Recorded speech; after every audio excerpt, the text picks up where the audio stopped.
অসম আৰক্ষী প্ৰধান জি.পি. সিঙৰ যিটো বক্তব্য আৰু যিটো আপোনাৰ ঘোষণা, ইয়াৰ পিছত আমাৰ মনত সন্দেহ হৈছে আমি আচলতে এখন গণতান্ত্ৰিক দেশৰ নাগৰিক হওঁ নে নহয়। যদি গণতান্ত্ৰিক দেশৰ নাগৰিক হওঁ, চৰকাৰে কৰা বিভিন্ন জাতিদ্ৰোহী আৰু বিভিন্ন আপোনাৰ সমাজ বিৰোধী কথা বতৰা প্ৰতিবাদ কৰাটো অসমীয়া জাতিৰ নাগৰিক হিচাপে আমাৰ সকলোৰে প্ৰধান দায়িত্ব কৰ্তব্য। গতিকে স্বাভাৱিকতে অসমীয়া জাতিক ধ্বংস কৰিব বিচৰা এই কাখন যদি অসমত বলবৎ হয়, অসম বন্ধটোতো হ'বই, স্বাভাৱিক কথা। মই ভাবোঁ যে অসম বন্ধ হ'বই, আৰু ইতিহাসত নদী ৰাখিব পৰাকৈ অসমীয়া আন্দোলন হ'ব। যিজন জি.পি. সিঙে যোৱাবেলি আন্দোলন হওঁতে 5জন অসমীয়া ডেকালক হত্যা কৰিছিল, সেইজন জি.পি. সিং এজন হত্যাকাৰী, আৰু এজন হত্যাকাৰীয়ে কৰা ঘোষণা অসমৰ জনসাধাৰণে অসমৰ ৰাইজে নামানে।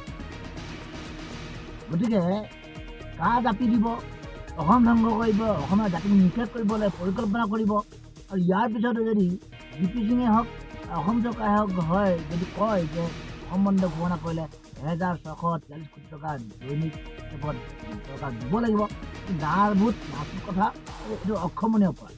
জি.পি. সিং নামৰ এই ব্যক্তিজন অসমীয়া ৰাইজে দিয়া ৰাজহ কৰ কাটলৰ টকা পইচা লৈ দৰমহা ভোগী হৈ থকা এজন চাকৰ। গতিকে চাকৰ হিচাপে, কৰ্মচাৰী হিচাপে তেখেতে বৰ্তমান কাম কাজ কৰি আছে। তেখেত অসমৰ মালিক নহয়, অসমীয়া জাতিৰ মালিক নহয়। গতিকে আমি অনুসূচিত জাতি যুৱ পৰিষদেও তেখেতৰ এই বক্তব্য ধিক্কাৰ দিছোঁ আৰু প্ৰত্যাহ্বান জনাইছোঁ যে অসমত যিকোনো আন্দোলন হ'ব, এই আন্দোলন কিন্তু ভয়ানক হ'ব এইবাৰ। কাৰণ অসমীয়া জাতিক নিষেধ কৰাৰ যিটো শেষপাত অস্ত্ৰ, এই অস্ত্ৰ বিজেপি, RSS, হিমন্ত বিশ্ব, নৰেন্দ্ৰ মোদী, অমিত শ্বাহে ব্যৱহাৰ কৰিছে। গতিকে অসমৰ জনসাধাৰণে কেতিয়াও এই কাৰ্য আপোনাৰ নীৰৱে মানি নচলে। আৰু এইখনতো ৰাজতন্ত্ৰ নহয়, এইখন স্বৈৰাচাৰী শাসন নহয়।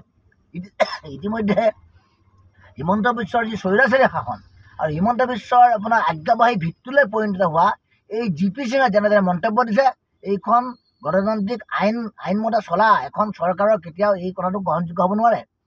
আৰু সেইবাবে আমি সকলো পক্ষক আহ্বান জনাইছোঁ, চৰকাৰী পক্ষ হওক, আপোনাৰ চৰকাৰী কৰ্মচাৰী পক্ষ হওক, পুলিচ বাহিনী হওক, সকলোকে এটাই আহ্বান জনাইছোঁ, অসমৰ জনসাধাৰণৰ ওপৰত অত্যাচাৰ কৰা বন্ধ কৰক, অন্যথা কিন্তু ভয়াৱহভাৱে কিন্তু অসমত সংগ্ৰাম হ'ব, আন্দোলন হ'ব। ইয়াক প্ৰতিহত কৰিবলৈ কিন্তু আপোনালোকৰ হাতত কোনো সুবিধা নাথাকিব।